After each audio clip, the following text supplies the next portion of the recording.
And with the descending as well, as far as like pedaling through corners, you don't want to pedal through corners. You can pedal into a corner and always look to where you want to go, not to where you don't want to go.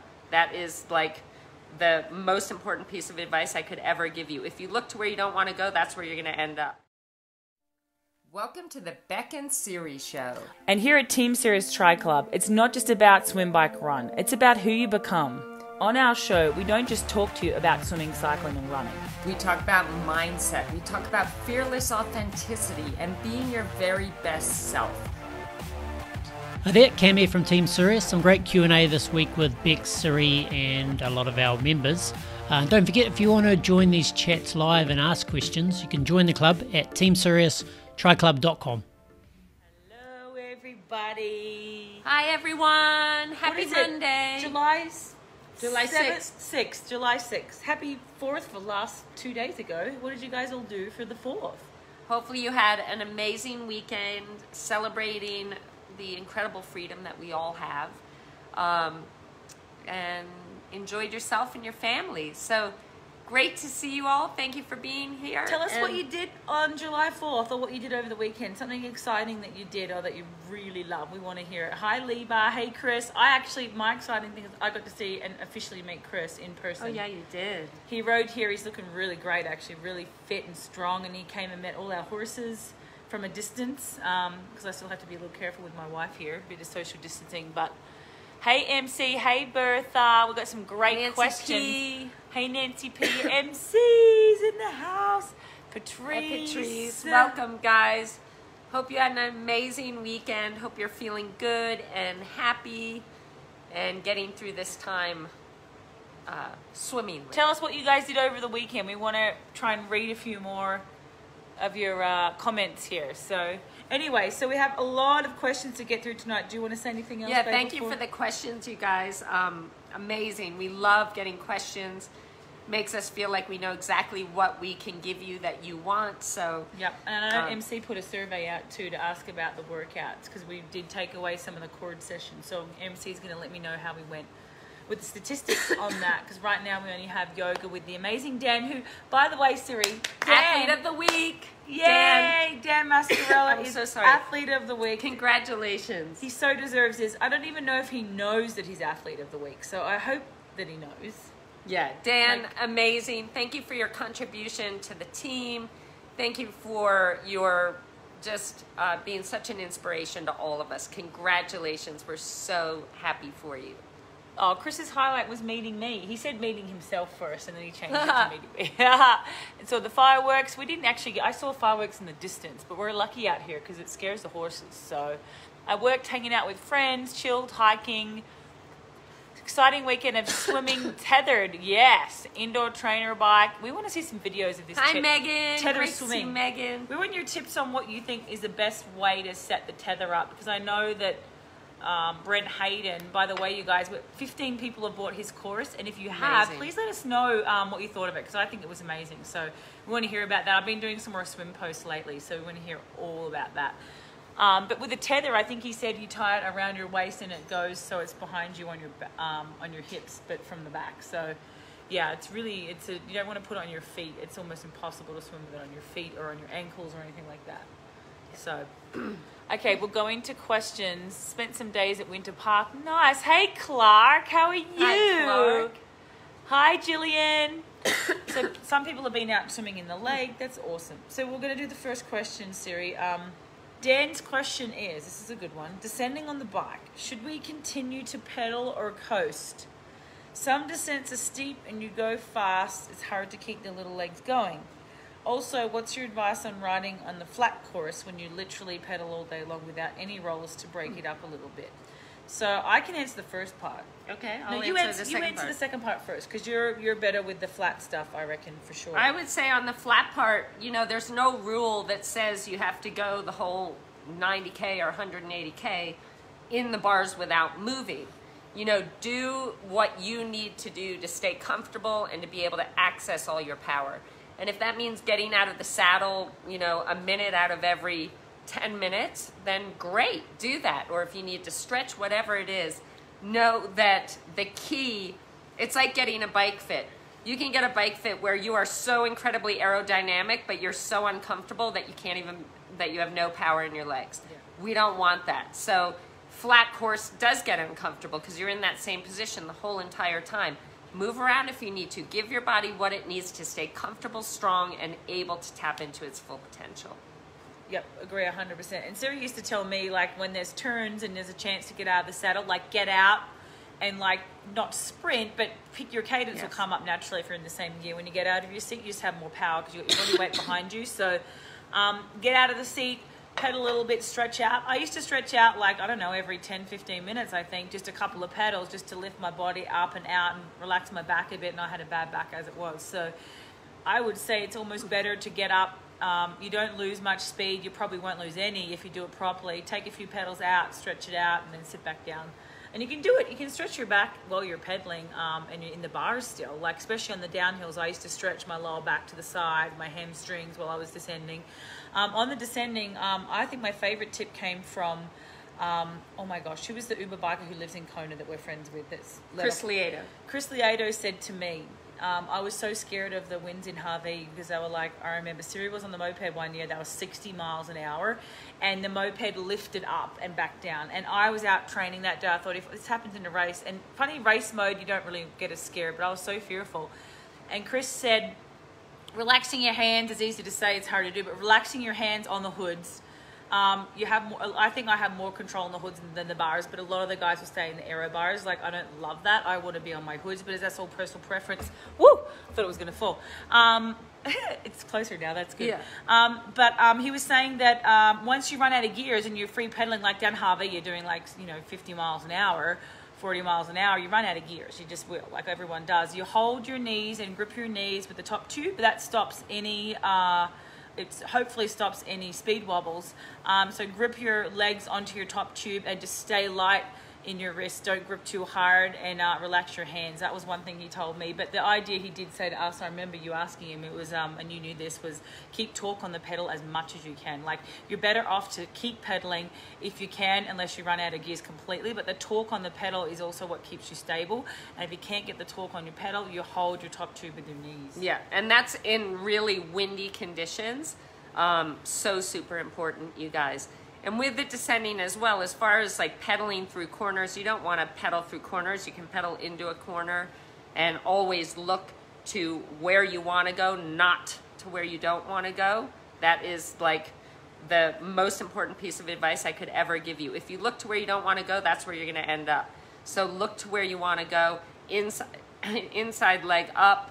And yeah, you don't want to be pedaling through the turn. Oh, I see people do that. I'm like, oh my God. Or their left pedal's down on a left corner and it's going to hit like that's happened to me when I popped up too quickly and the pedal hits and then you're in trouble. So, yeah, so don't do that. So that's a good tip because some people don't really know that. We just think that, you guys would know, but yeah, left side, you want, obviously people are probably laughing thinking this is just basic, but turning left pedals up, turning right pedals up, and descending, like someone taught me, Miles Stewart actually, he was an amazing athlete, was if you're really tight left, you actually want to put a little more weight on the right outside leg if you're turning left on a steep descent, and the left hand can kind of put a little more weight on the left just to get that leverage, that weight more to the left. So, and then on the right, you'd have your right pedal up, weight on your left leg, and a little more pressure on your right hand. But mostly the body weight stuff is with your legs and your hips, so moving your body weight.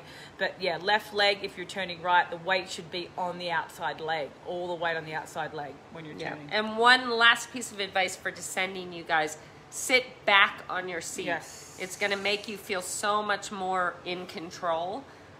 So always scoot back a little bit on your seat when you're descending. You're going to feel a lot more confident. Oh my God, there was one athlete, I won't name them, but I remember that used to train with us ages ago, and she would stand up off her seat, butt off her seat with both legs even, descending on corners. And I was like, what are you doing? Who is that? Oh, I'm not going to say it. I don't want to embarrass her. How did I allow that? It was, you'll remember if you maybe you didn't coach her, but anyway. I wouldn't have. You don't do that. Just don't do that, okay? I don't know, that might have been a bad habit. But okay, Bertha, this is one for you, Siri.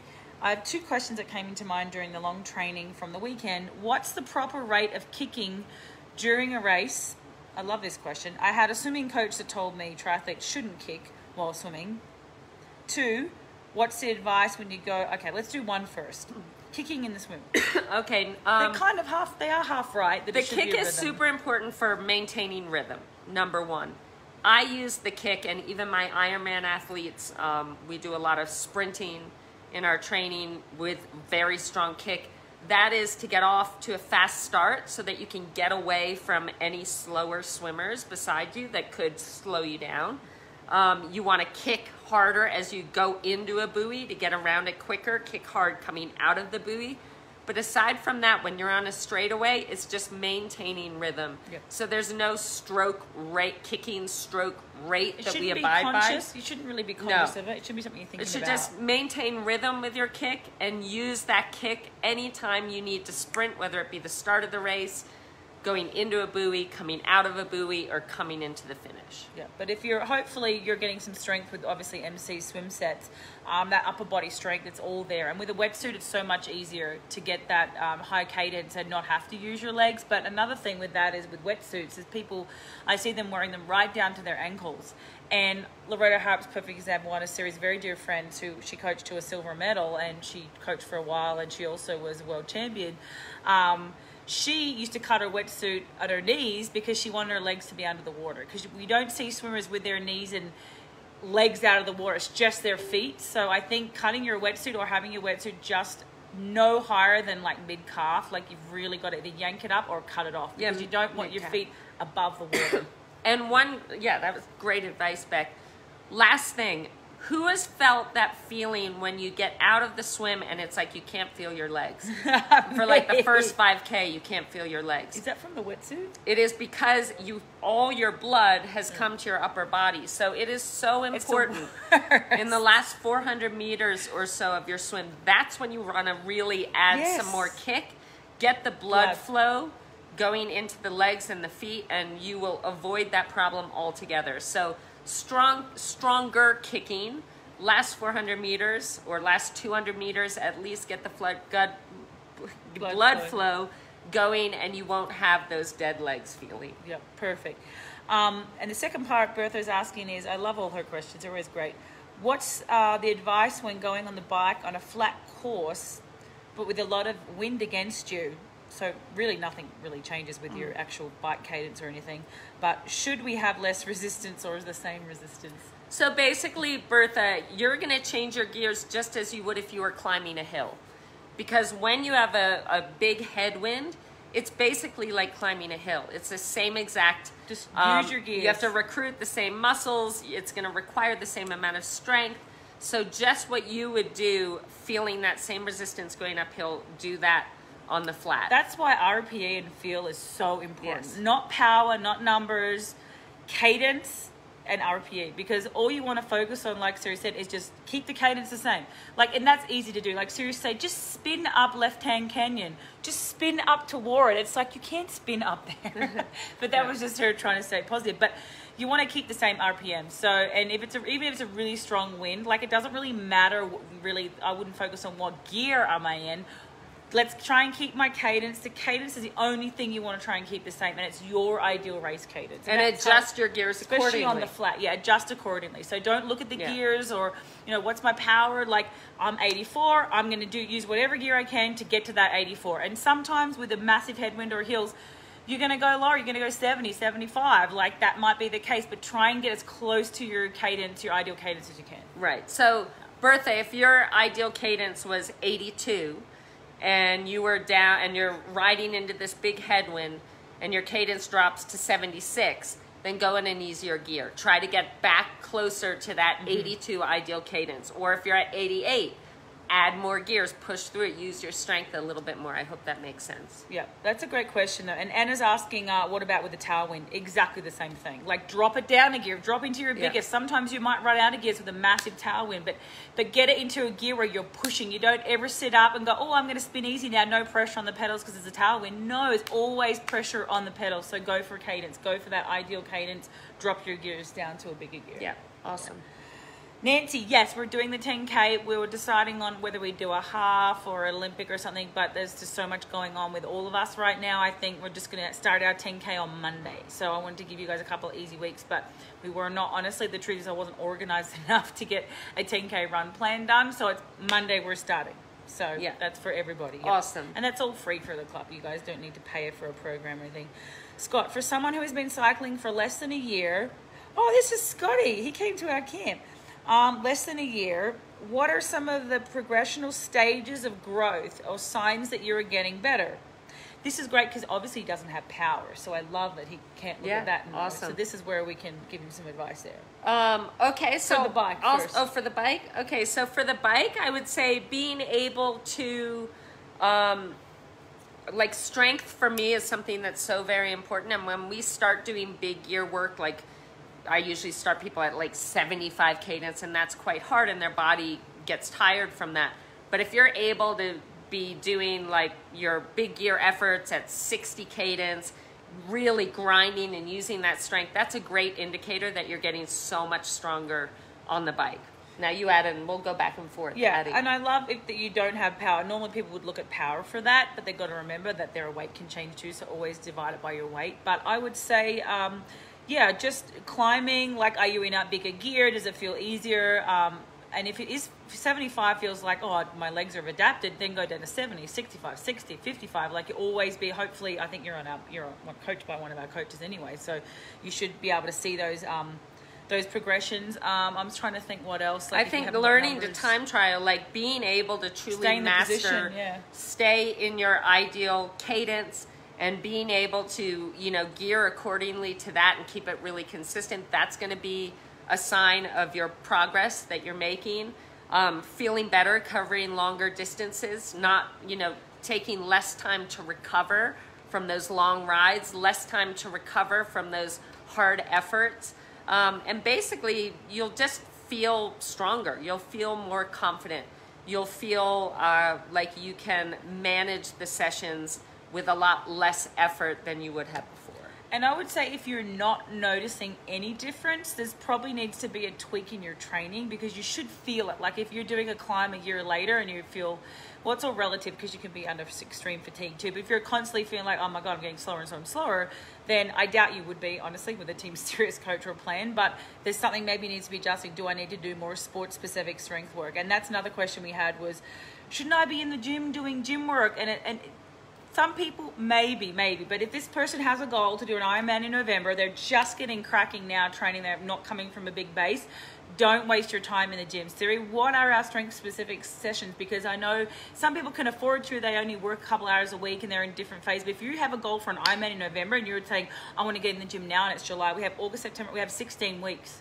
So now is not the time to be wasting time in the gym. Yeah, the strength that we do, now we'll do mobility, we'll do core work, and that kind of stuff. But the strength that we get is sport specific. That means paddles in the pool and bands in the pool where you're really having to pull more water, and that's developing more strength.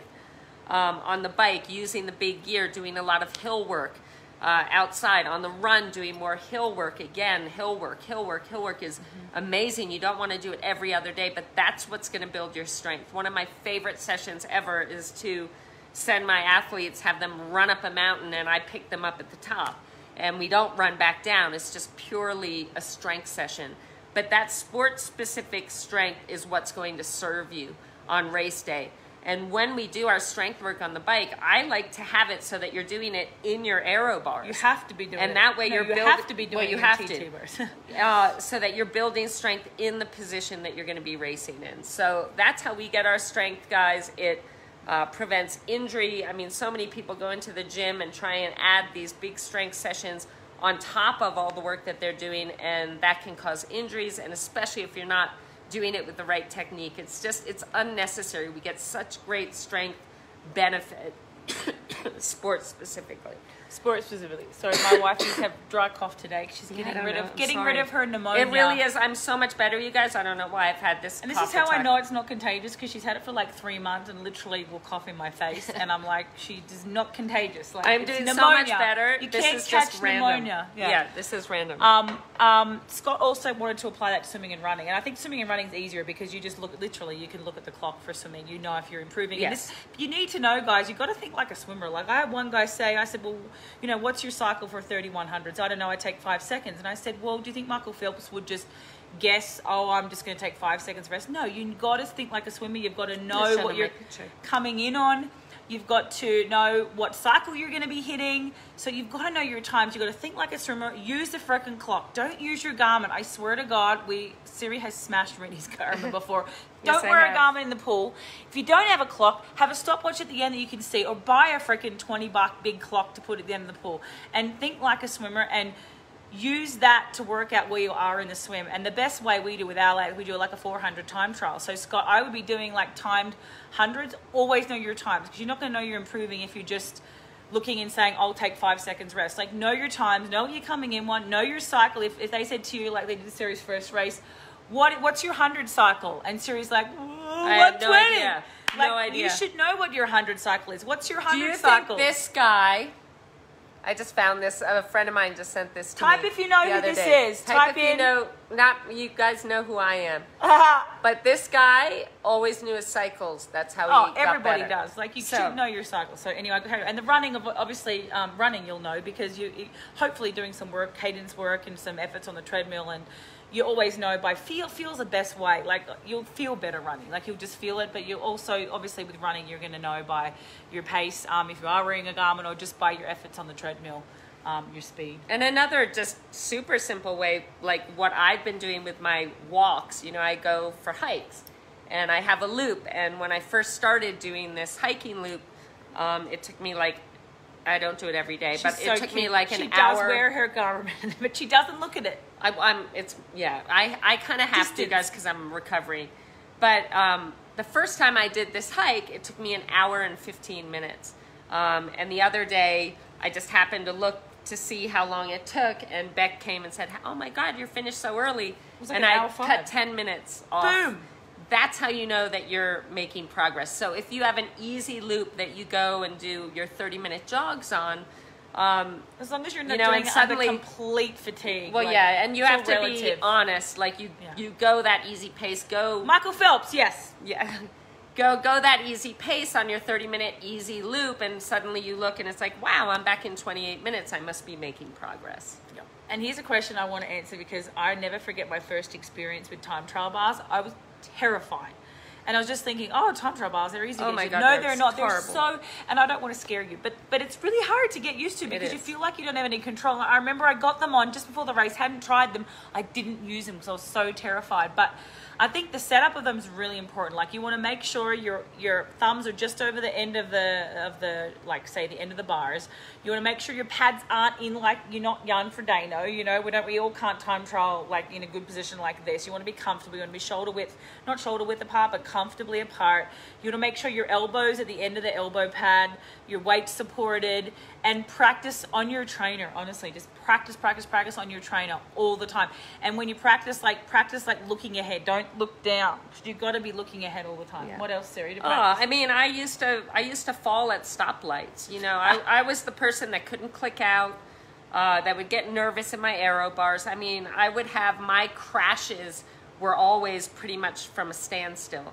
So practice it's something you just need to get used to. And you don't corner on your TT bar. Some people think they should, but you don't. And just be patient with yourself, and stay relaxed, because the more tense you get, the harder it's going to be. So just take a deep breath and be relaxed and just practice. That's a great question, though, because for me, I didn't even think about that. But then I remembered back to my first experience. Oh my God, I felt like I was so wobbly, but I don't think I had them set up very well. So send us a picture or video, or put it on here. We'll have a little look, because I think the stability for the cockpit is really important to have that control too. Like, you don't want them just randomly. You want to feel in control, for sure. Yeah. So I hope that helped you, Gillian. Hello, Marie Hill. Bertha says, thank you. Liba doesn't have a cadence meter, so Liba, I would absolutely invest in one. Best investment you'll ever make. But until you get one tomorrow. But until then, you can count your cadence for 15 seconds. She said she doesn't use anything. I know, but she can on her own. If you just have a regular stopwatch, count your cadence for 15 seconds, how many right pedal strokes, multiply that by 4, and that's your cadence. Good tool to have that you can do on your own. You got to know your cadence, guys. That's the only thing that should stay the same. So I would say, Liba, you got to get a cadence meter. Megan has a question. Wait, and there's more here. Again, if we find a good day, do the hind parts ever get used to the pain? What? Meg says, do the hind parts ever get used to the the pain of the saddle. Well, I think you might need a bike fit then, Megs, or get looked at something. Because I remember your seat, you had an ISM. Not that there's anything. No, you haven't met Megan yet. Oh, that's not your Megan. This is my Megan. Oh, but you haven't met this Megan. Oh, I have okay. 2 Megans. That's right, because the other Megan came to the camp and her seat was slightly down. But I feel like if you have issues and you're not feeling that comfortable, and this is your athlete, Megan, yes, she can send me a video because there are so many combinations of seats. And hi, Megan, it's my Megan. Okay, I got it. So Siri's Megan. Send us a video because you should be comfy, hun. Like you should be able to get a seat and get that cockpit, that seat position where your butt doesn't really feel it. And you shouldn't also have to wear, and this is something Siri's brought up before, you shouldn't have to wear really thick bike pants and thick pads to make it feel good. You should be basically able to wear not swimmers, but a little thin padding like they do in tri-suits, and that should feel comfy. And if it doesn't, you might need to change up the seat or the angle of the seat or something to do with the seat position, like maybe it's too wide, too broad. Like there's some amazing new saddles out there, so I would totally look into that because not that it's, when you're TTing, like mine just would go numb. Like it really does hurt, but the other pain in my legs just took over the pain I was feeling on that part. So yeah. I have a secret. It's this green you're not going to tell them about bag balm. BAGBALM. It saved my life. So you put that on there so it smooths it. You'll see some athletes, you know, or how Vaseline. MJ used to put her hand down her pants. McKillie Jones at the front put Vaseline, and she used to do Bonjela, which is the teething cream, on the front. Sorry guys, on the front part of her, so that she didn't feel anything. And me and Belinda did it 1 year, and it was the worst. Well, it was great for the race because you couldn't feel anything, but ripped to shreds after. So not a good idea. But bag balm is safe, and it bag really balm saved is my what life. they use on cows, but people can use it too. It's like a big thing of Vaseline because you want to have a little bit of friction. Take a lot, stick it down there. You're going to be so much happier. This just became R-rated. Oh my gosh. Okay, so I hope that helped, Megsy. But feel free to send us a video or maybe look at your saddle position, saddle setup. Virtual transition clinic. Oh, that's a great idea. Great idea. I think someone who could do that would be Maddie. I think Maddie, I could totally do it too, but I think Maddie and Mel Mitchell. Oh my God. Okay. I'm going to put Mel Mitchell on this, and I'm going to get Maddie to do it to an MC too, because we're all different. But I think MC, I'm not sure if she puts her shoes on her pedals yet, but hopefully she does. But Mel Mitchell, transition queen. This chick was 16-year-old racing against McKillie Jones, in and out of transition like a flash. She was fearless. She'd jump on her bike, and there's other ways you can do it to progress. So maybe we have all 3 of our coaches demo this. I'll demo it too. I think that's an amazing idea. Yeah. Amazing awesome idea. Great idea, Janet. We're going to do it. Siri was the freaking queen. No, I was not. Yes, you were. You'd come out first. I was good. Bike to run. Yeah. Bike to run was my thing. So thank you. But the swim to bike, I was not one of those flying mounters. She says, Janet Dixon, Beck says, good idea. I practice every brick and getting ready for Ironman, literally pack bags and donut. And donut for real? Boy, so she gets to eat a donut. Oh, that's awesome. But you should, the good thing is, the good way to practice is to keep your feet, your shoes clicked onto your pedals. I do think it's a lot quicker to have your shoes on your pedals, especially with a long transition run. Like if you're trying to run in your cleats and slipping all over the place and then trying to click in, and it's, it's just a nightmare. I would always leave your shoes clicked into your pedals, and every time you get on, the idea is, like, you see a lot of people putting their heads down, and that's where they get into trouble. You want to do it blind, like, as in, like, you just go by feel. Like, you can feel where your foot needs to go, so feel it, feel where it's going, put your foot in, and keep your head up. Like, where we have trouble and people you see crashing in transition is they look down at their foot. Like, you don't need to look. So when you get off the bike, keep your foot clicked in, keep your shoe clicked on, just take your foot out of the shoe while it's clicked in, and keep looking up and practice doing that. I think that Siri actually told me that. Keep your shoes on. Yeah. Ralphie, I want to see you doing trip. We get to find a car park. It's all done in steps. I'll go through it since we're talking about it now. It's all, once you get on your bike, start pedaling, get up to speed. My feet are on top of my shoes. I'll start pedaling, go up to speed, put one foot in the right shoe, pedal again. Left foot in the left shoe, pedal again. Right strap over, pedal again. Is it not left quicker to strap, do strap? Nope, left strap over. You'll never crash this way because you're always being able to look ahead. But so you do it in steps, but you want to keep getting back up to speed in between each step. that's the safest way to do it, and it's actually very efficient. I'm not going to argue because I raced ITU and I was terrible, so I'll let Siri have that one. Okay. Yeah. Thank you. Michael Phelps, yes. Yep. Okay, Juliet, I hope our tips help though. Let us know. Show us your setup in your cockpit because that's important. With Stroke Master paddles, my favorite too, do you suggest following the color size guidelines or size down? I'm always undecided between the sizes. That says Masters or female collegiate. Laura, I don't know the sizes. So if you I would normally go up a size even. I don't know the sizes, so if you can post them, tell me. But so you go upper size? Yeah, I think I'm meant to get orange, but I use the blue. But then the colours have all changed. So I always you've got to use bigger than your hands. That's the whole point. Like you want to have slightly bigger than your strength hand. building. Yeah, you want to have slightly bigger than the hand. The good thing about Stroke Master, not that we get a kickback, they're just great paddles. Like they have holes in them, so it's not the same pressure. It's kind of, it's like in between of wearing these big fat paddles that are all one piece without the holes, and it's going to pull on your shoulder a little bit, more pressure on your shoulders. Like I feel like the whole ones you can go a little bigger with because they've got the holes and they're aerated. So, and they're great because you get the feel for sizes. the water, but you're also being able to build strength because they're bigger than your hand, which is great. Yeah. Yeah, Megs might need a different saddle. Yes. We can talk about that for her for sure, Siri. Yeah. Transition clinic. Oh gosh, we're going to be getting some. You wait till you see Melanie Mitchell in. I'm telling you, this chick was like 3-time national champion. She was 16 and racing the big wigs, the Olympic champions, and she was getting top 10s in World Cups as a 16-year-old. I've never heard of that. Other than maybe Nicola Spirig, but she wasn't getting top 10. So amazing. But I am also putting my money on Maddie and MC. Now I haven't seen them transition I want to see it. They're we'll see. I'm going for Mel being the guru. Mel's but the thing will is, be hard to beat. Mel will be at a level where you can't really go straight to that because she's going to be jumping on her seat. And I wouldn't recommend that if you're not used to doing transitions because you can really hurt yourself. And there's no need. Yeah. No need. For ITU, unless you're racing ITU.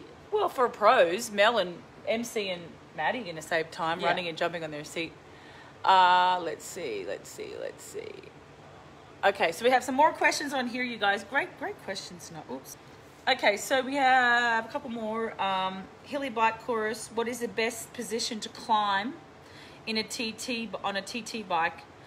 TT position, seating or standing on the pedals, and if there is a position of the body and feet that helps climb more efficiently. I can say one thing here. So it's going to totally depend on the type of hill it is. Mm-hmm. But the biggest thing you can do when you focus on pushing through your big toe, like visualize all your power, your strength going through your big toe, that will ensure that your glute muscles are activating and being used, and that's going to lead you to climbing stronger. So that's one tip. Yeah, I would say that it all depends on the hill. Yeah, as long as, if you can stay in your bars as long as possible with, as we said, the cadence comes right back in again. So I know we're nailing cadence tonight, but you want to try and keep the same cadence. So if you can keep the same cadence in your bars as long as you can on a rolling hill, do that. Focus on that. Stay in the bars for as long as you can with that cadence. And if you have to get out of the bars and on your drops or on your hoods because it's getting more incline and you need to be more in a seated position, still try and do the same cadence. And then I would just stay in your bars as long as you can, and then as it gets steeper you want to be starting to sit back a little bit more and just keep using your gears. But it all depends on sort of, I guess. I can say something. something. No, well, just wait for a sec. I'm finished. You're asking about getting out of the seat, but it's all relative to if you've developed that strength. People that have developed that strength, they're going to stay in their seat longer. But I would not. You're going to use more energy getting out of your seat than you are seated because your heart rate's going to go up. You're using more. You are using your body weight more, so you may get the advantage for a little while, but it's going to elevate your heart rate. So get out for a little bit, then try and stay seated as much as you can. No, that's awesome. She pitched me. I was gonna just say, like, obviously, if you're in your aero bars and your back is cramping, like, don't force yourself.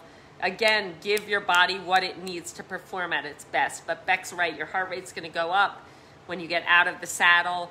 Like when you see the tour guys attack, they're out of the seat, but then they get back in the seat. Yeah. So you can, make those adjustments, but know that you'll be strongest in your aero bars and fastest. Now, if you're racing a course like Nice, a lot of people rode their road bikes. They didn't even ride their time trial really bikes. hilly, it's almost If it's super hilly and gnarly descents, you'd be better off on a road bike. Tio rode his on Boulder Olympic course. But because those guys are so freaking strong in their bars, a lot of them time trialed up the hill in their TT bars. But that's where it comes in, where there's different athletes that are used to, they're so strong. Like the stronger athletes and the one that conditioned are going to stay in their TT bars longer. So I would say the best thing for that is do your strength work, do your hill reps, because that's going to help so much being able to stay in your TT bars. The longer you can, the better. So yeah. But again, go by feel, go by cadence. Karen's asking about Snorkel. She wants me to use it more, and you could use your Snorkel. I think what are the advantages? What are the advantages of the Snorkel, Siri? I think the Snorkel is amazing because you can focus on just your stroke without having to worry about your breathing. So it really allows you, and like Ellie Salthouse, nearly every warm-up will warm up with a Snorkel. And it's just a great way to connect with your stroke. And also it's hard. Like when you start using a Snorkel for the first time, it's really hard. And it really challenges you. And so it helps with your breath control as well. When you can master using the Snorkel, you can know that your breathing, swimming is going to be at a whole new level. I would warm up with the Snorkel anytime you can. Like it's so good. And she's asking about what it's for. So it's good for controlling your breathing. It's really good for looking at your stroke. And you can see where your hand's entering a little bit better. You don't have to worry about rolling to breathe or anything like that. And you can really focus on where you're entering. A lot of it, heads down more. You can see your hands enter the water better. It's really good, for controlling your breathing. So I think anytime you can use it, use it. Awesome tool. And please use that anytime for warm up, Karen. I think it's great. Patrice, most people are back in the pool, but I have only been doing open water swimming and wondering if I should start off with structured sets once back. Yes. Absolutely. You know what I would have you do, all of you? That's all you need, structured sets. 25s, 40 25s, exactly 3 fast, 1 easy, 60 25s, 80 3 fast, 1 easy. 120, build up each week. Yeah. 25s. Get back to the 25s. They're so incredibly good for you. Because you probably notice if all you've been doing is open water, that firstly your stroke rates drop probably a lot, and you may have. I've picked up a funky left-hand crossover because I haven't been in the pool a lot. I noticed that. So the best way to get the stroke rate up and to get a feel for the water and to force you to have a good stroke is the band only. Like do lots of 25s, mix it up. But yeah, Mel just had our new guy in Cam. If he hears this. He said he's been doing swim blocks, doing 12K a week. And I said, that ain't no serious swim block. No, that's not a swim So we're block. getting him to 16, but as you guys know, our swim block's like 20, 30K a week. And the first lot of sessions, I said to Mel, this is why I love her. She's so on par with the training, is let's get him doing like 20, 40, 60, 80, 125. So I was like, boom. Okay, perfect. We have one more question, Siri, or two more. What's the strategy for open water swimming when the water temp is 90 or above? I only lasted 20 minutes this weekend in the Gulf. Oh, you swim in hot water, I can't Siri. believe it's that hot. The water's 90? That's not even, wait. This is... No. The water temperature's 90? How could it be? Yeah, in Florida it can be. What? In 90 Florida? degrees? Yeah, this just makes your hydration that much more important before going into it. You want to make sure that you are fully hydrated before starting your swim. I would not wear a cap. I would just wear your goggles. And, you just, not much to say. You just have to probably ease off a little bit. It's very. I don't even know if they would allow a race to be in 90-degree water, so you probably don't have to worry. Well, they actually did Claremont. We had a national championship back many, in the many years day, ago. when you were tough and they used to be. And the water was like 90 degrees. Smart, so though. I would say if 20 minutes, like that's going to dehydrate you so much. I would try to only because if you're exhausted after 20, if you're doing that all the time, like I would try and find a cooler lake you're in Florida, but try and find a pool, because that's going to destroy you for the other training as well, because you sweat so much. Yeah, so crucial. Go in fully hydrated, and as soon as you finish, you hydrate again. That's going to be the key as far as feeling as good as you can for it and recovering from it. Okay, now we'll have different opinions on this. So I want these guys to tell us what their favorite pedals are here too, like the coaches if they're on too. Best, because this is definitely personal, Chris, and I saw Chris's shoes, they're so nice, but best clipless pedals, SPD, SL, Look, Speed Play. I have been a part of Speed Play cult for 20 years. Is it time to replace my mind due to wearing, and was wondering what don't change. I would go Speed Play because I feel like they've got a lot of adjustments. I don't know though. The thing that I always wonder is the surface area on a speed play is so small. Like, that's a good question for Ivan, because I just feel like the more surface area and support you have under your foot surely is better. But I don't know. I'm not like a bike fit expert, so I don't know. I used all of them. I used Speed Play, Shimano, What was your favorite? Look, and Time. I think Look was probably my Look favorite. was my favorite too. Yeah. Yeah. But that's personal preference. Jump on, guys. Tell us your thoughts. Yeah, Speed Play seems to be really popular. The wear and tear isn't great on them though. I feel like Look lasts forever. Yeah. But the Speed Play too, you can usually get your foot further forward on the pedal, so then the big bone on your foot that's supposed to be in the center of the crank like sits a little bit more forward. So that's good too. But then the surface area is a question. So that's one we'll ask Ivan that one. Wherever you feel most powerful, wherever you feel most comfortable. Well, let's say comfortable first, powerful second. We have a lot of Looks here. Yeah. Look Keo Carbon. Oh yeah, they're my favorite. The Look Keo Carbons are my favorite. I don't know if we had carbon in my day, but yeah. we had Look Siri and had I these loved it. pedals, and I swear to God, they weighed about like 10 pounds. It was so heavy. I remember I had my toe covers for the winter because I was training in Switzerland or Colorado, and I'll never forget. I was in Cancun, Mexico, getting ready to race a World Cup, and people were like, "Do you have toe warmers on your shoes?" I'd forgotten to take them off. I had them on like all season going into Cancun. I almost raced with them on. I know. I remember that. Little embarrassed. See, Yeah. we all do little silly things, guys. I know what you're saying, Chris, about the cleat having the surface area, but it's still got that movement. So there's more room for movement with the Speed Play being such a small diameter. I don't know, but I also would say, Chris, like, don't change it if it's working. If you've been riding them for 20 years. As soon as you change up a pedal and you've been successful and they've felt good for that long, sometimes it can cause niggles. I used to get TFL issues and like little post-tib issues when I change pedals. I would not actually change it. No. I wouldn't listen to us talking about Look, because if that hasn't caused you any issues, you could get little niggles. It's totally not worth it. Don't change something that's working, guys. Yeah. So don't leave us, okay, guys? Yeah. Let's see. Yep. Libas. Oh, yep, she's on board with that. Toe covers. Okay, well, I think that's all. Guys, great questions. Yeah. Thank you for those questions. It really helps us do what we want to do, which is provide you with great information and value. So we love you all so much. Thank you for being you. If there's any more questions, we have 20 people on tonight. That's amazing. Let us know if there's any more questions, you guys. The 10K will start Monday. I'm apologizing in advance for not being organized enough. We've had a little bit going on, but we're going to start the 10K. And I might start running on Monday too, because I get my pulmonary function test on Thursday. And if things look great, I am starting running with you on Monday. Can't wait. If her pneumonia's gone. Yeah, it is. Well, we actually, it is. That's a good way the positive attitude is gone. So yeah, we're going to start it on Monday, and we're going to maybe plan a little Olympic race sometime soon, but we have to be really organized to do that. We want to make sure we're always adding value. So the 10K will start Monday, and are we doing 6-week block?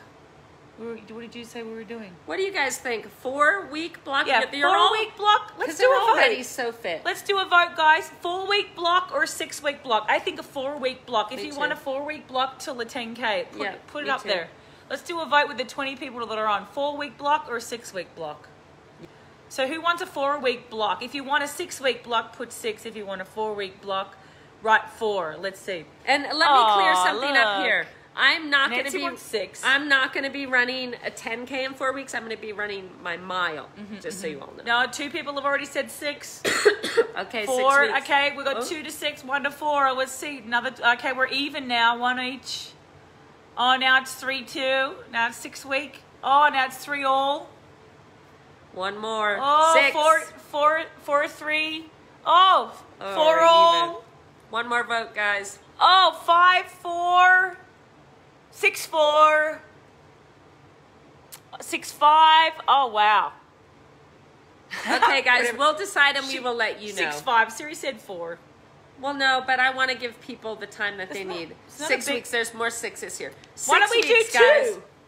Why don't we do 2? We could do 2. We could do an 8K in 4 weeks and a 10K in 6 weeks. Or we could just go, let's do it in 5 5 weeks. 5 weeks. 5 weeks. 5 weeks. Okay, we're going to do halfway through. That was brilliant, Bob. 5-week block. 5-week block to your 10K. And Dan's Yep. going to put up, hopefully, people to enter their...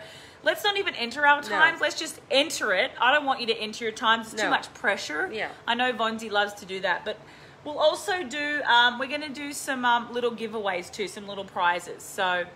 if you really improve, we don't really necessarily mean if you win in your age group, but we're going to do some little prize giveaways as well for that this time. The goal is that you say, I felt better than I've ever felt. I feel so proud of myself. I went out, I gave it everything I had, and I celebrated. Yep. That's Okay, it. 5-week block. 5 weeks. To Can't 10K. wait. We love you guys. 33:14. That's the goal time for Siri. That's her PR, isn't For it? my mile? 33. Your best 10K was 33:40 something. 40. Okay. All right, guys. We love you. Thank you. Bye. Bye.